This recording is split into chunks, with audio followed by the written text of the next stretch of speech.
In the remote mountains of Oregon, where the trees grow so dense they block out the sun even at midday, there exists a place the locals avoid mentioning. A community of just 300 souls, Crater Lake in 1903 survived on timber extraction and hunting. It was a place where secrets could be buried as deeply as the roots of century-old sequoias.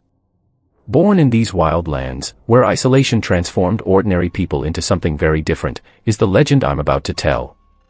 It stands as one of the most disturbing stories I've ever heard about the limits of human nature, about the extreme lengths a family will go to protect their darkest secrets. 15 miles from the nearest town, on an isolated property, a decision was made by two twin siblings that would shock any civilized person. But what would be discovered years later, hidden in the dark corners of their home, would reveal that some horrors are far worse than anyone could imagine. Tell me in the comments, where are you watching from? And if this is your first time on the channel, subscribe so you don't miss any stories like this one. You're going to need courage for what's coming next. At the end of a dirt road that snaked for miles through dense forest, sat the Oates property. Waldo Oates had bought this land back in 1885, when he was still young and ambitious, dreaming of building a timber empire. At the center of a 200-acre plot stood the main house, a sturdy two-story structure made from the very logs he cut. Known in the region as a hard-working but reserved man was Waldo. His wife had died in childbirth with the twins in 1884, leaving him to raise Phoebe and Wilbert alone. 3 miles away lived the nearest neighbors, and even then, they rarely saw the Oates family in town. Mainly from the sawmill that Waldo had built on the property did the family sustain themselves, selling lumber for construction in the region. Practically isolated from the outside world, Phoebe and Wilbert grew up. They were pale children with almost white blonde hair and piercing blue eyes. From an early age, they demonstrated an unusual connection that made any visitor uncomfortable. Frequently, they would finish each other's sentences and they seemed to have a mutual understanding that dispensed with words. After an incident in 1895, when Phoebe was 11 years old, the family's isolation intensified. During one of their rare visits to town, she had been ridiculed by other children due to her extreme paleness and shy behavior. Furious with the treatment given to his daughter, Waldo decided that the family didn't need outside society. From that moment on, visits to town became even more sporadic. When they turned 18 in 1902, Waldo began to notice behaviors that made him uneasy. Hours the twins would spend locked in the attic, and sometimes he found them sitting in absolute silence, just looking at each other. A habit they had developed was communicating through glances and subtle gestures, a silent language that completely excluded Waldo from conversations. Even stranger became the situation when Waldo discovered that the twins had begun sleeping in the same room. When questioned, they simply responded that it was natural and that it had always been that way. A simple and religious man, Waldo felt that something was wrong, but didn't know how to approach the situation. During this period, Waldo noticed that the twins had begun studying books left by their paternal grandfather, a man considered eccentric by the community. The library included texts on genealogy, some old treatises on family lineages, and even some books on animal breeding that discussed basic concepts of heredity. In the winter of 1902, snow completely isolated the property for 3 months. During this period, the twins became even closer, spending entire days together without including him in their activities. Their own routine they had established that seemed to deliberately exclude any external interference. When spring arrived and the roads became passable again, Waldo went down to town to buy supplies. It was then that the local merchant asked him about the wedding preparations he had heard about. Confused, Waldo was. There were no wedding preparations whatsoever. But when he pressed the merchant for details, he discovered that Phoebe had been in town a few weeks earlier buying white fabric and talking about a ceremony that would take place within the family. Naturally, the merchant assumed she was preparing to marry some young man from the region. Waldo realized that the twins had made this trip without his knowledge, taking advantage of a day when he was working at the sawmill. Upon returning home, Waldo confronted the twins. What he discovered would disturb him for the rest of his life. Sitting side by side in the living room, Phoebe and Wilbert calmly explained that they had decided to get married, not to other people, but to each other. They had reached this conclusion after months of discussion and study of their grandfather's books. It is said that Waldo exploded in indignation, citing the Bible and the laws of nature, but the twins remained impassive. According to rumors, in their late grandfather's library books, they had researched pure lineages and believed it was the only way to keep the family united as it should be. They argued that many important families in history had practiced marriages between relatives to preserve their special characteristics. Waldo threatened to expel them from home, but the twins had an answer for that, too. The only heirs to the property were they, and technically they were already of legal age. Besides, who in the region would really care about what happened on such an isolated property? They had thought through all the legal and practical aspects of their decision. On a May morning in 1903, the ceremony took place on the property grounds behind the house. There was no pastor. There were no guests. Just Phoebe, Wilbert, and Waldo, who was forced to serve as witness. A legal loophole the twins had discovered. Marriages performed on private properties away from authorities were difficult to contest, especially when all involved were adults. After the improvised ceremony, the twins moved to the main bedroom of the house. Deeply disturbed, Waldo began avoiding the house during the day, spending long hours at the sawmill. At night, he locked himself in his room and tried to ignore the sounds coming from upstairs. He began drinking more than usual, trying to drown his guilt and confusion. The months that followed brought an atmosphere of growing tension. Waldo noticed that the twins had begun making modifications to the house. They installed extra locks on doors, covered some windows with boards, and began digging something in the basement. When questioned, they simply said they were preparing for the future for the family they planned to have. During this period, the twins also began making strange purchases in town. Large quantities of non-perishable food, construction materials, and items that seemed destined for home modifications they bought. To Waldo, the local merchant commented that the twins seemed to be preparing for a long period of isolation. In the fall of 1903, it became clear that Phoebe was pregnant. The news should have brought joy, but instead it brought a heavy silence that hung over the property like a storm cloud.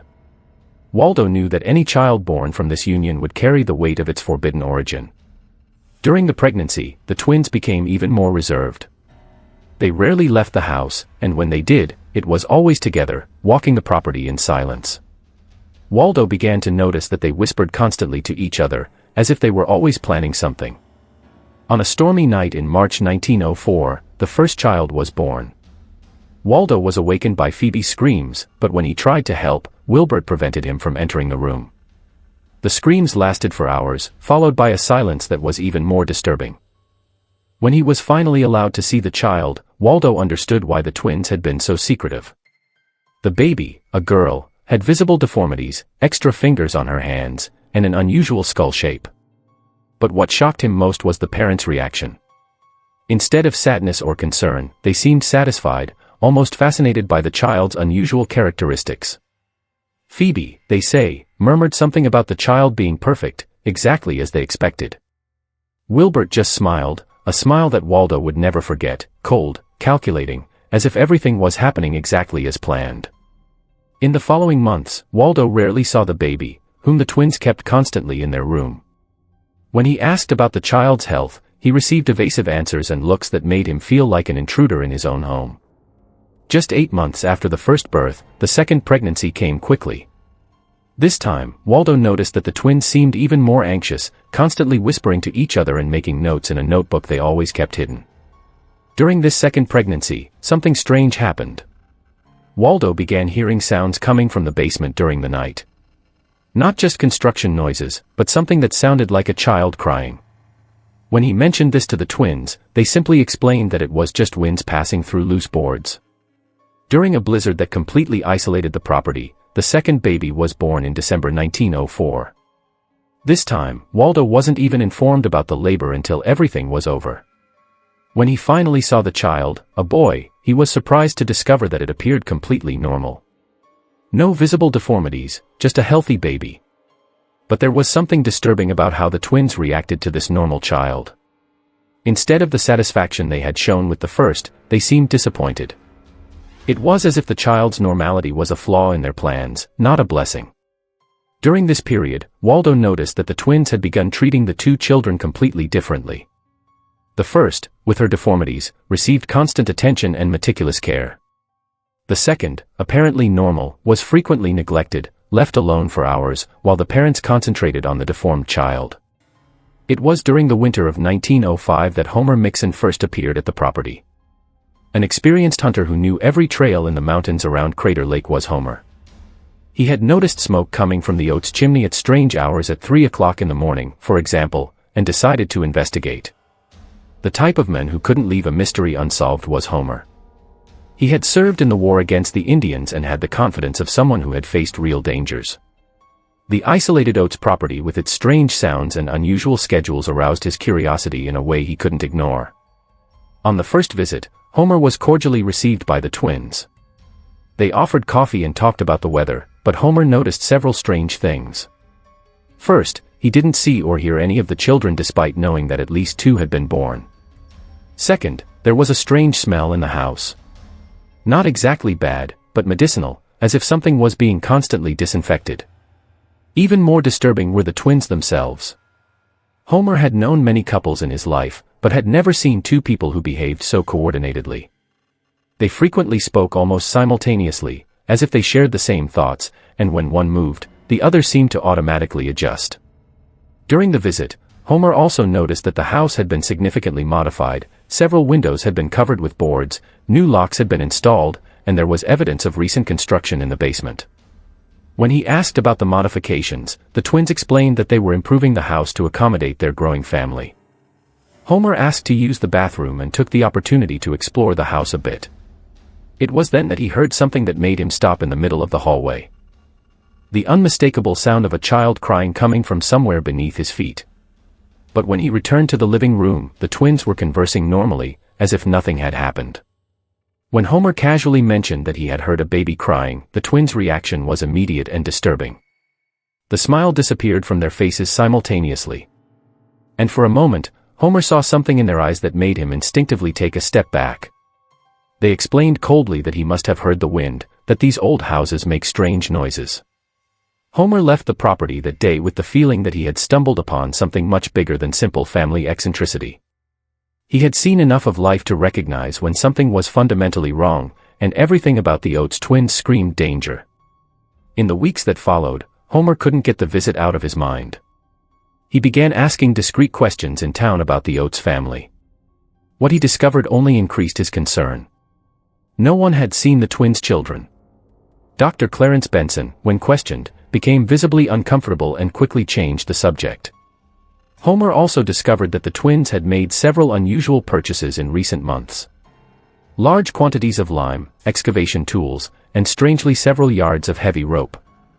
The local merchant mentioned that they always paid in cash and seemed anxious to complete their transactions quickly. During this period, Homer began observing the property from a distance during his hunts. He noticed strange patterns of activity. Lights moving through the house at unusual hours, smoke coming from the chimney even during hot days, and occasionally figures moving around the yard during the early morning hours. Homer's curiosity turned into suspicion, and suspicion into determination. He decided he needed to discover what was really happening at the Oates property. As an experienced hunter, he knew how to move silently through the forest, how to observe without being seen. During this period, Phoebe became pregnant for the 3rd time in early 1905. The twins became even more secretive, making frequent trips to town to buy supplies they hid before anyone could see. Waldo noticed that they had begun spending more time in the basement and the sounds coming from there became more frequent and disturbing. In the summer of 1905, the 3rd child was born. And this time, not even Waldo was allowed to see her immediately when he finally got a glimpse of the baby, a girl.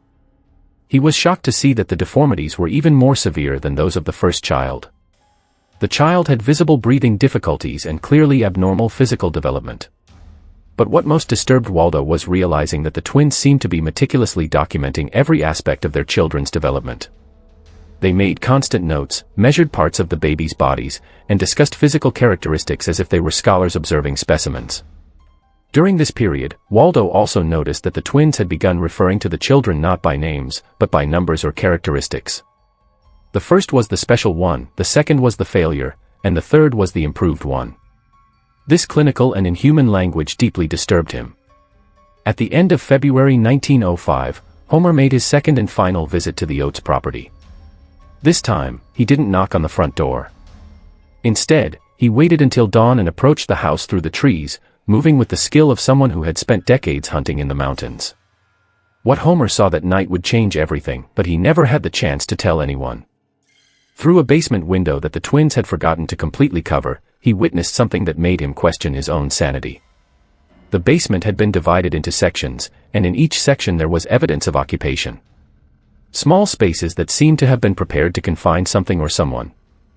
Homer saw the twins moving between these sections, carrying food and water, as if they were caring for animals. But the sounds coming from inside the sections weren't from animals. They were clearly human, clearly from children. Homer realized with horror that the twins were keeping their own children confined in the basement as if they were laboratory specimens. But Homer Mixon never left that property again. His absence was noticed 3 days later when he didn't show up for a planned hunt with friends. A search was organized, but they never found either Homer or any clue about what had happened to him. The only thing they found was his rifle abandoned in the forest about a mile from the Oates property. When questioned about Homer, the twins seemed genuinely surprised and concerned. They offered help in the search and expressed hope that he would be found safe and sound. Their performance was so convincing that initially no one suspected their involvement in the disappearance. But from that moment on, a dark legend began to grow around the Oates property.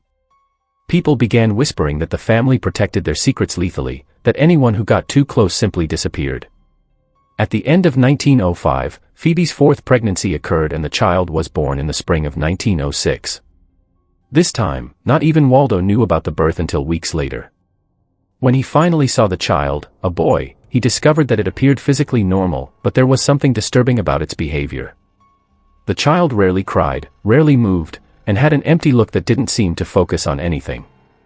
Subscribe to the channel to discover what Homer really saw that night and why his discovery sealed not only his own fate, but revealed a horror that was growing in the dark corners of the Oates house.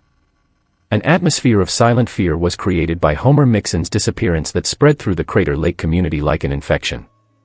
People began avoiding not only the Oates property, but the entire area around it. Experienced hunters who had once freely roamed those mountains began taking detours of miles to avoid that region. In the months following Homer's disappearance, the twins became even more isolated and secretive. Waldo noticed that they had begun making more extensive modifications to the house. The basement in particular seemed to be constantly under renovation. He heard construction sounds coming from there during the night. But when he tried to investigate, he found the door locked. During this period, something disturbing happened to Waldo. He began having constant nightmares about sounds coming from the basement. Not just children crying, but noises he couldn't identify. They were sounds that seemed like a mixture of moaning, scratching, and something that resembled furniture being dragged. When he woke up in cold sweat and went down to investigate, he always found the house in total silence. Waldo also began to notice that his own health was deteriorating. He was constantly losing weight, developed tremors in his hands, and had difficulty concentrating on work at the sawmill. The occasional workers he hired commented that he seemed haunted, always looking over his shoulder, as if expecting to see something terrible. At the end of 1906, Phoebe's fifth pregnancy occurred, and this time, Waldo noticed that the twins seemed especially anxious. They spent hours whispering to each other, making notes in notebooks they always kept hidden, and making frequent trips to town to buy mysterious supplies. Dr. Benson, who had avoided the property since Homer's disappearance, began receiving disturbing reports from people who passed near the area. A lumberjack claimed to have heard multiple children's voices coming from the property during an early morning. Some crying, others making sounds he described as not completely human. Another report came from a traveling merchant who had gotten lost during a storm and sought shelter near the property. He claimed to have seen Wilbert carrying something wrapped in sheets to the basement during the early morning, something that moved and made muffled noises. When the merchant tried to approach to offer help, Wilbert saw him and made threatening gestures for him to stay away. During this period, rumors began circulating about other minor disappearances in the region. A young shepherd who tended sheep in the mountains had disappeared for 3 days before being found wandering through the forest, apparently with no memory of what had happened. He constantly muttered about voices in the basement and children who shouldn't exist. In the spring of 1907, the fifth child was born. And this time, not even Waldo knew about the birth until much later. When he finally managed to see the child, a girl, he was shocked to discover that she had even more severe deformities than any of the previous ones. The child seemed to have basic survival difficulties and required constant care. Waldo occasionally heard crying coming from different parts of the house, but when he tried to locate the source, the twins always intercepted him and redirected him away from the area. They had become extremely territorial about certain sections of the house, especially the basement and some upstairs rooms. During this period, Benson made a disturbing discovery. While organizing his medical records, he realized there was a discrepancy in births registered in the region. According to his calculations, based on the pregnancies he knew Phoebe had had, there should be at least 5 children at the Oates property. But officially, only 2 had been registered. Benson began considering the possibility that the twins were keeping these children hidden for reasons that went beyond simple shame about the deformities. Perhaps they were conducting some kind of observation, using their own children as study subjects. The situation became even more sinister when Benson discovered that the twins had begun studying texts on heredity and human development. They had ordered books on anatomy and even some treatises on hereditary characteristics from bookstores in distant cities. During this period, Waldo began to notice dramatic changes in the twins' behavior toward him. They treated him increasingly like a stranger on his own property, making important decisions without consulting him and establishing rules about where he could and couldn't go. In 1808, Benson made a decision that would change the course of events. He decided he needed to discover the truth about what was happening at the Oates property, no matter the personal cost. He began planning a discreet investigation using his medical knowledge to try to understand what the twins were really doing. But Benson wasn't Homer Mixon. He didn't have the military experience or survival skills of the disappeared hunter. And the Oates twins had learned from the previous incident. They were prepared for anyone who tried to discover their secrets. During this period, Waldo began to notice that his own position on the property had become precarious. The twins frequently whispered to each other when he was around, stopping abruptly when they realized he was listening. He began to suspect they were planning something regarding him. In 1808, Phoebe's 6th and final pregnancy occurred, and this time Waldo was barely informed about it. The twins had become completely secretive about their family activities, treating Waldo more like an intruder than the family patriarch. When the child was born in early 1809, Waldo never got to see her. It was during this period that even more disturbing rumors began circulating about the Oates property. People reported seeing strange lights coming from the basement during the early morning, and some claimed to have heard sounds they described as muffled screams. A pastor passing through the region during a missionary trip claimed to have felt such a strong evil presence near the property that he was forced to make a detour of several miles. Benson, determined to discover the truth, began making discreet observations of the property from a distance. Using binoculars, he spent several nights hidden in the forest, trying to understand the twins' activity patterns. What he observed left him deeply disturbed. The twins seemed to have established a rigid routine that involved multiple visits to the basement during the night. They carried buckets, food, and sometimes what appeared to be clothes or blankets. Even more disturbing, Benson occasionally saw them removing buckets that seemed to contain waste or other materials they buried in the forest. In December 1912, Benson finally decided he had enough evidence to justify a more direct investigation. He announced his intention to make an important medical visit that could clarify some disturbing questions. But just like Homer Mixon before him, Benson never returned from that investigation. His carriage was found abandoned 2 miles from the Oates property with his horses still hitched, but clearly frightened. His medical instruments were scattered on the ground as if he had run out in panic. But there was no sign of the doctor himself. When questioned about Benson's disappearance, the twins demonstrated the same convincing surprise they had shown with Homer. They offered help in the search and expressed genuine concern for the doctor's well-being. But those who knew them well noticed something different in their eyes. A cold confidence that hadn't been there before. With Benson's disappearance, the dark legend around the Oates property solidified. 2 people had disappeared after investigating the family, and now no one dared approach the property. For 10 years, Sheriff Schuyler Tucker had avoided the Oates property. Like most people in Crater Lake, he had heard the rumors, felt the instinctive fear that surrounded that family and decided that some stones were better left unturned. But in 1913, he had no choice. The pressure had begun early in the year when families from other towns began asking questions about missing relatives who had passed through the region. Homer Mixon hadn't been the only one. In the past 8 years, at least 3 other people had disappeared near the Oates property, a traveling merchant, a government land inspector, and most recently Dr. Clarence Benson himself. The state governor had begun receiving letters from concerned families, and Tucker knew his own position as sheriff was at risk if he didn't take action. Additionally, the local community was becoming increasingly nervous. People refused to travel alone through the region, and some merchants had stopped making deliveries to the area. Tucker had also received reports of strange activity from people who passed near the property. A group of lumberjacks reported hearing screams coming from the direction of the house during an early morning. Screams they described as not completely human. Another report came from a hunter who claimed to have seen figures moving around the property yard during the night. In March 1913, Tucker finally mustered enough courage to obtain a search warrant alleging suspicion of criminal activity related to the disappearances. He knew he needed concrete evidence to justify invading private property, but the multiple disappearances provided sufficient legal basis. On the morning of March 15, 1913, Tucker rode to the Oates property, accompanied by 2 deputies and a county representative. It was a cold and foggy morning, and the property seemed even more sinister than he had imagined. The house, which had once been well maintained, now showed signs of deterioration. What most impressed Tucker was the absolute silence surrounding the property. There were no animal sounds, no birds singing, and even the wind seemed to avoid that area. It was as if nature itself had decided to keep its distance from what was happening in that house. The twins received the group on the front porch. At 29 years old, Phoebe and Wilbert still maintained their youthful appearance, but there was something different about them. Their eyes had a glazed, almost fanatical quality, and they moved with a coordination that was disturbing. Tucker noticed they seemed to have anticipated the visit, as if they had been preparing for this moment.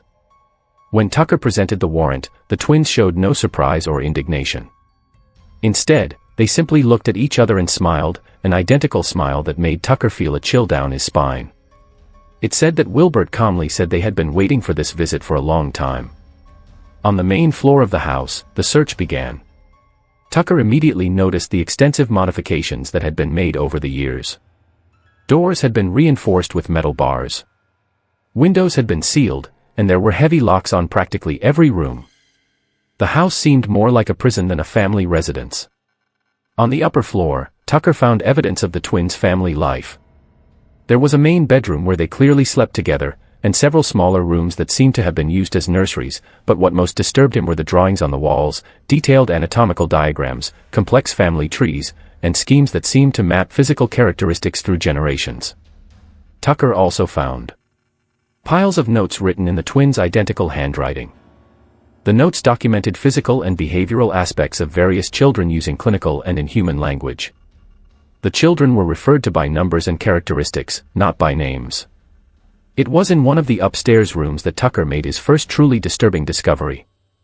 In a small, poorly ventilated room, he found a child of approximately 9 years old. The girl had severe deformities, atrophied limbs, distorted facial features, and clearly limited mental development.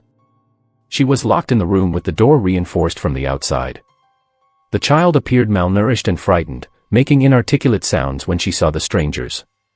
Her clothes were dirty, and there was evidence that she had been kept in those conditions for a long period.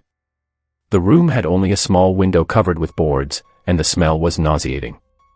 When Tucker confronted the twins about the locked child, they remained calmly impassive. According to reports, Phoebe explained that she was dangerous to herself and that confinement was for her own protection.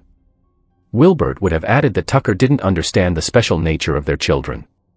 Tucker ordered the door to be opened immediately, but when his deputies tried to approach the child, she began screaming.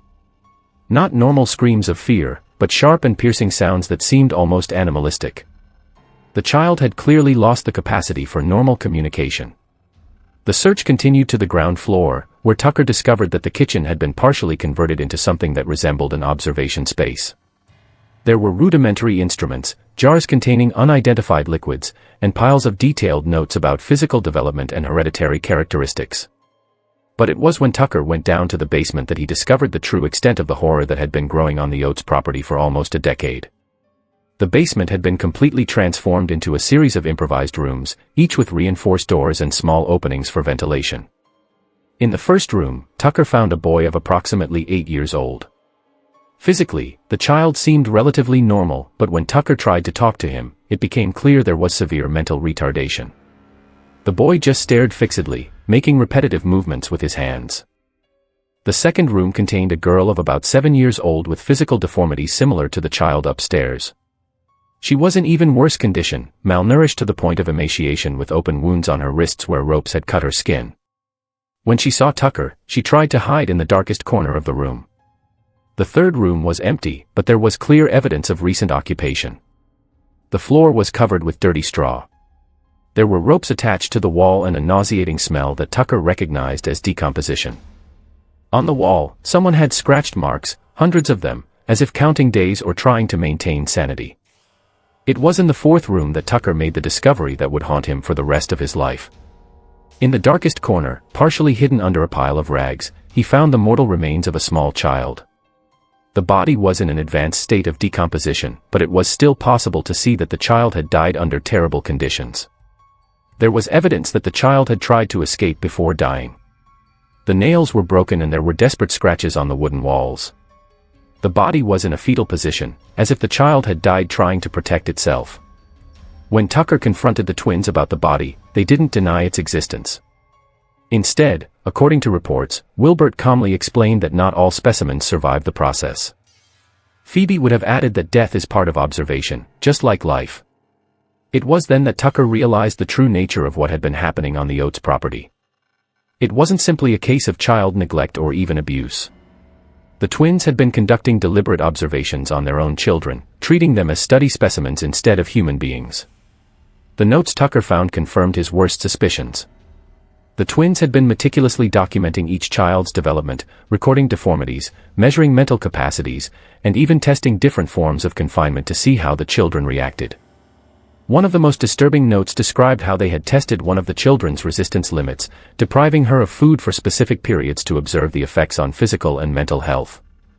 Another note documented how different types of confinement affected behavior. But perhaps the most disturbing discovery was the revelation that the twins didn't see their actions as cruel or wrong. In their twisted minds, they were conducting important observations about heredity and human development. Tucker also discovered evidence of Homer Mixon and Dr. Benson's fate. In a separate section of the basement, he found personal belongings of both men along with detailed notes about how they had interfered with important work and needed to be removed to protect the research. The notes about Homer and Benson were particularly shocking. The twins had documented the methods used to lure each man into a trap as if they were predators studying their prey. They had learned from each incident, refining their techniques to eliminate future threats. Tucker also found evidence that the twins had planned to expand their operations. There were drawings of additional modifications to the basement, plans to build more confinement rooms, and even notes about how to acquire more test subjects. During the search, Tucker also discovered that Waldo Oates was in much worse condition than anyone had imagined. The man was found in an attic room in a state of almost complete mental collapse. He was malnourished, dirty, and constantly muttered about sounds in the basement and children who shouldn't exist. Waldo had tried to keep a secret record of what was happening, scratching marks on a wooden beam to count the days. His fragmentary notes revealed that he had tried to intervene several times, but the twins had threatened him and eventually confined him. The Crater Lake community was shocked in a way no one had imagined possible by the arrest of Phoebe and Wilbert Oates in March 1913. When news about what had been discovered on the property spread, many people simply refused to believe it. The reality was too horrible, too far beyond normal understanding of human behavior. The 4 surviving children were removed from the property in conditions that left even experienced deputies visibly shaken.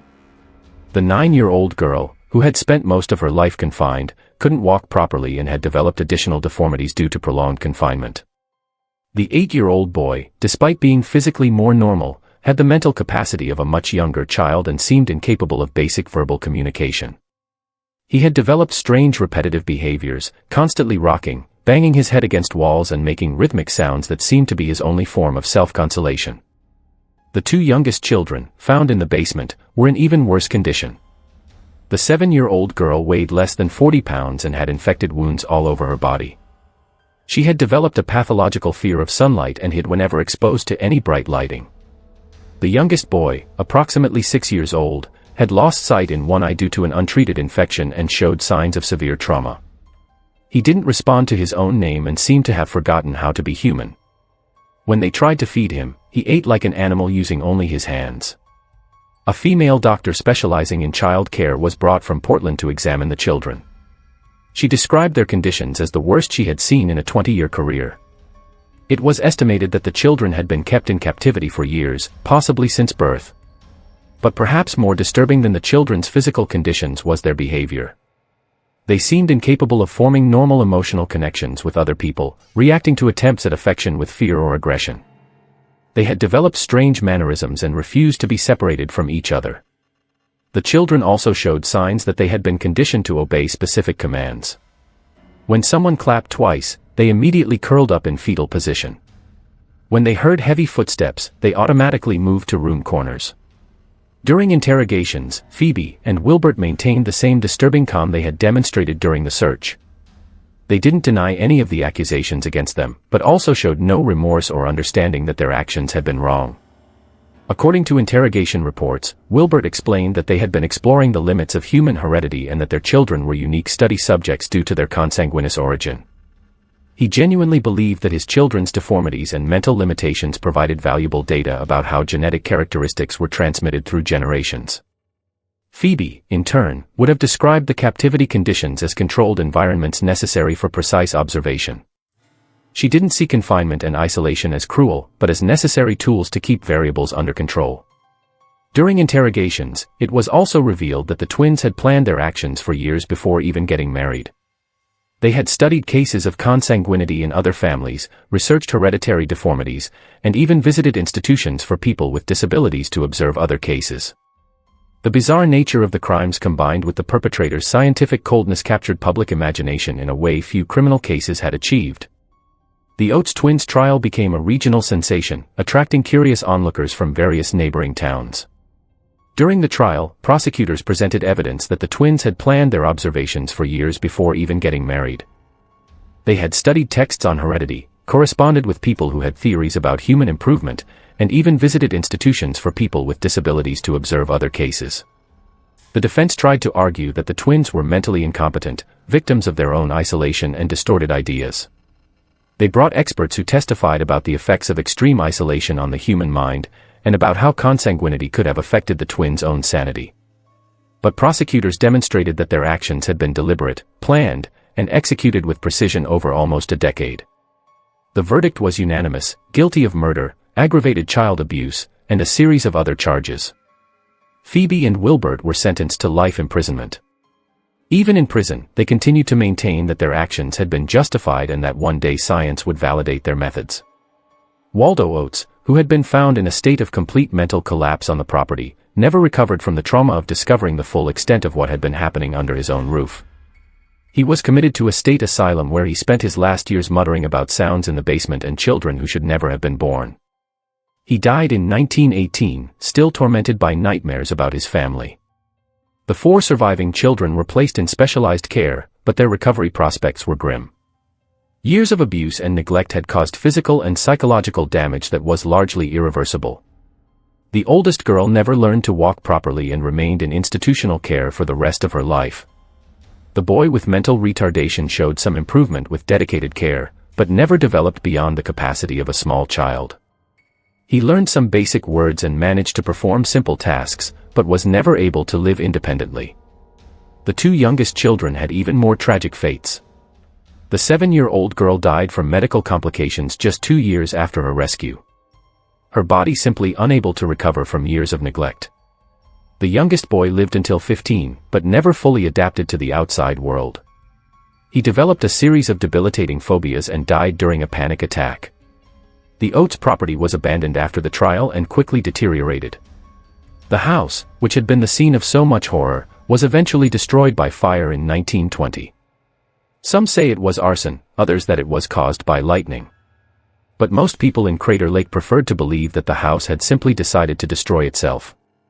The bodies of Homer Mixon and Dr. Clarence Benson were never found despite extensive searches of the property. The twins took the secret of where they had buried their victims to prison, refusing to reveal the location, even when offered sentence reduction in exchange for the information.